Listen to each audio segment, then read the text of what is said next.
Hello viewers, today I'm going to talk about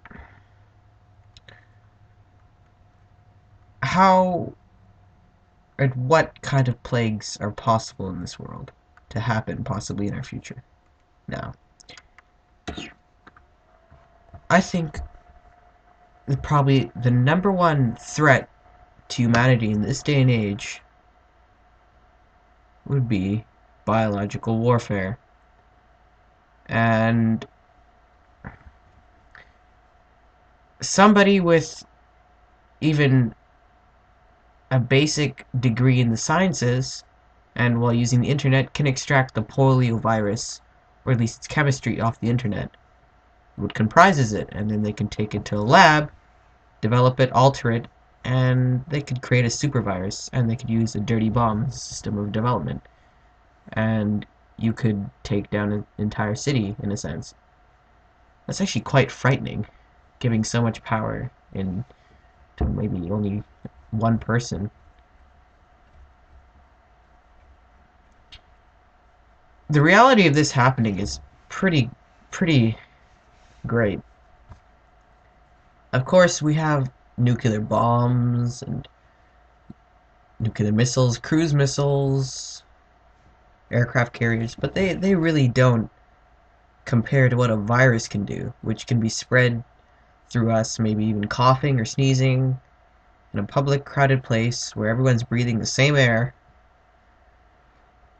For example, like Grand Central Station.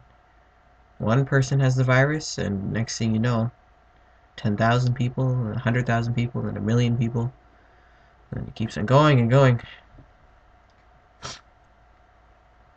And what? And this could happen tomorrow. It's quite possible. That's why we really have to keep our eyes on what every single country, what every single person is really doing with this virus. Of course, it also serves as a way to make vaccines as well for the virus.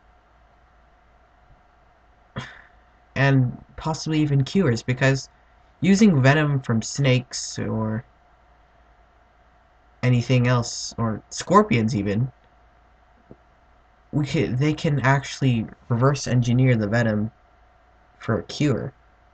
Some of those deadly venomous animals in the world, they can take their venom and use it for a cure for a certain disease or something along the lines of that. That's pretty amazing, using something that causes death into something that can bring life. I think that's quite amazing. But now let's get to the real issue, and probably the issue you guys are most excited about if I bring up plagues and diseases. What are the chances of a zombie apocalypse happening? What are the chances? Well, first off, the chances of a zombie apocalypse happening, I wouldn't say there's no chance of it happening, but I wouldn't necessarily consider it the worst thing that can happen, or that we have to worry about anyway. But it could happen. It's could become a reality one day, but it's possible. It is possible. Of course, what they would need to do is that they would need a virus that would break down our brain, destroying the cortex, the part that makes us human, and just leave the lobe, because you can survive without the cortex, but once you have the lobe, you basically have our prehistoric instincts and can walk around and function on a basic level. But our cortex is what makes us human.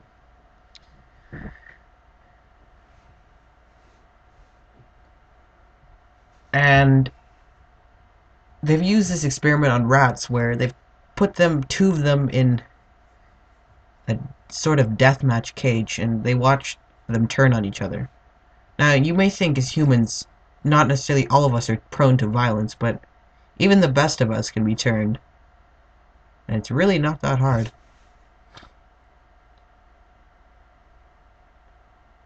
When logic and reason fails, we fall back to our prehistoric instincts to kill, to hunt, and to destroy. Of course, there are better things in the world, such as loving, creating, and maintaining, but no. Once it hits the fan, then we're going to resort to our old ways again. And what also is possible is that they, in a sense, can bring you back from being brain dead. They can repair that, not necessarily your lobes or that stem of your brain. They can repair that, but you will not have any of your previous memories because if you're brain dead, then you're brain dead. So you pretty much will be an unaggressive zombie in some sorts of ways. You'll just walk around motionless. You'll have basic. You won't have any emotions, but you'll have basic functions. And there also is the threat of nanobots. Now, nanobots, well, they're obviously around today. Microscopic robots that can either create or destroy anything in a matter of seconds or minutes. If any of you have seen the movie G.I. Joe, those were nanobots that destroyed the Eiffel Tower. They ate through the metal, and they were programmed to do that.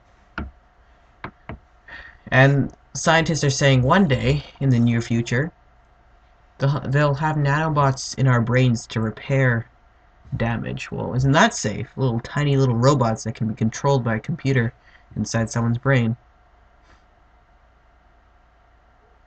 And of course, if we make these nanobots self-aware, which will probably happen, even though no one's learned their lesson from the movie Terminator, then the nanobots will probably get smart enough to know that destroying the cortex of our brain will basically leave us in a basic, somewhat vegetative state. And they'll override the parts of our brain, just like rabies does, that makes us calm, turn us into angry, aggressive killing machines. And of course, when the host dies, the nanobots die with it. So they'll keep us alive till we basically fall apart, in a sense, long enough to attack, bite, scratch another host, and will usually bite someone else to carry the nanobots on and let them live inside another host. And that will keep on repeating, repeating, and repeating.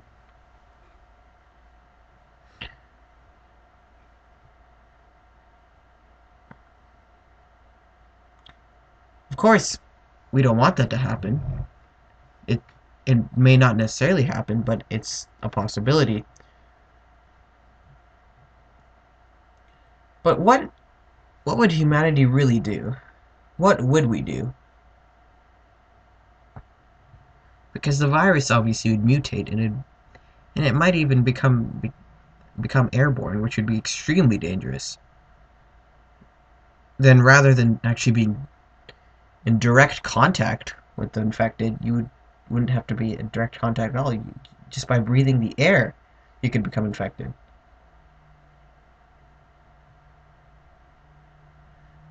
And there is a real case of zombies. In 1962, a man named Clavius Narcisse was admitted to a hospital, actually the morgue, and declared dead, but he was found 18 years later, alive, but he had no previous memory of those 18 years. Turns out the local voodoo priest had been hypnotizing the people into zombies, not the flesh-eating kind, but the kind that just was mindless, tireless work on the sugar plantations. So they basically created their own zombie slave, in a way.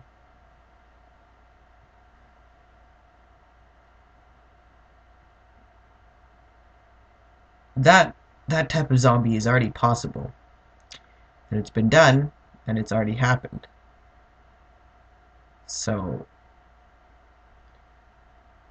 that's one part of a zombie, but just the part that makes you extremely aggressive and bloodthirsty and flesh craving, of course, is another zombie procedure.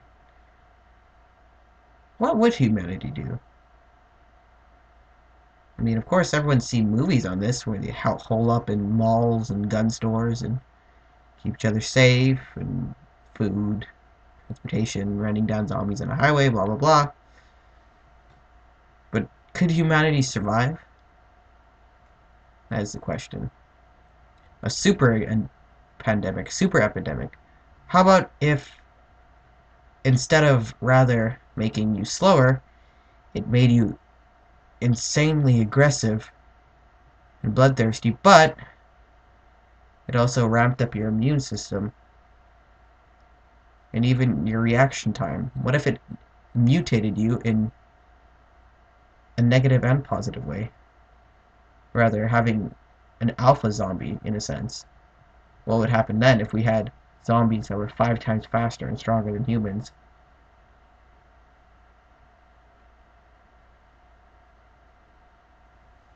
And what if all our tinkering with Mother Nature, we create an entire new species of humanoid, or humans entirely, or even animals, which we have done. But what if we create a new race that precedes our race or overextends our race, maybe? What if that happens?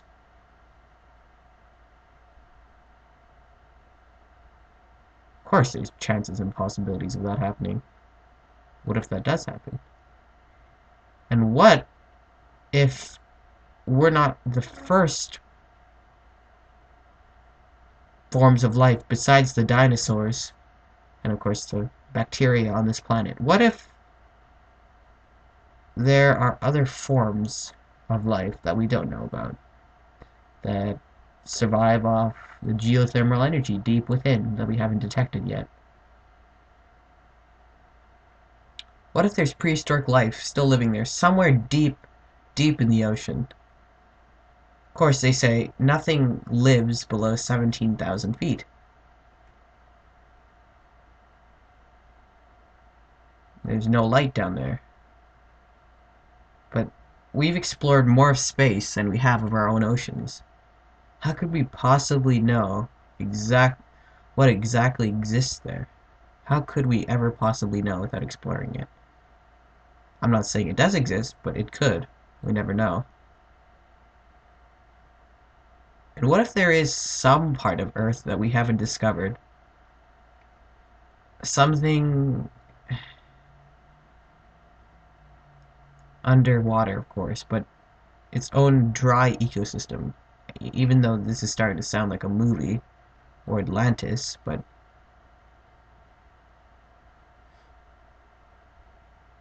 there's a lot of things still that we don't know about our own planet. Our own planet is still somewhat of a mystery.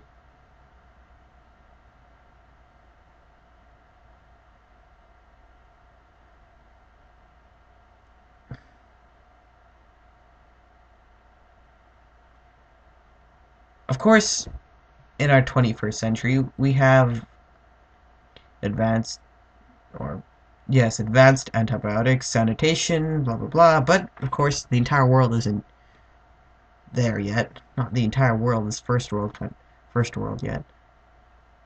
Countries are moving into the second world position, of course. And there's still quite a bit of third world countries in the entire world. And if anything, a plague or virus is probably going to be started in the areas that are overcrowded,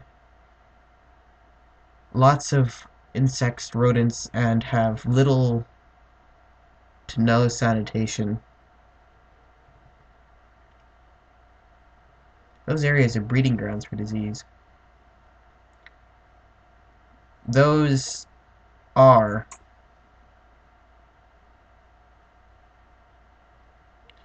the hotspots, as you could say, for disease. But it's okay, viewers. Rest assured, you can sleep tonight. There's going to be no zombie clawing down on your neck and biting your face off. You don't have to worry about that. But don't forget that there always is a chance. No matter how small, there still is a chance of that possibly happening one day. So thank you for watching, viewers.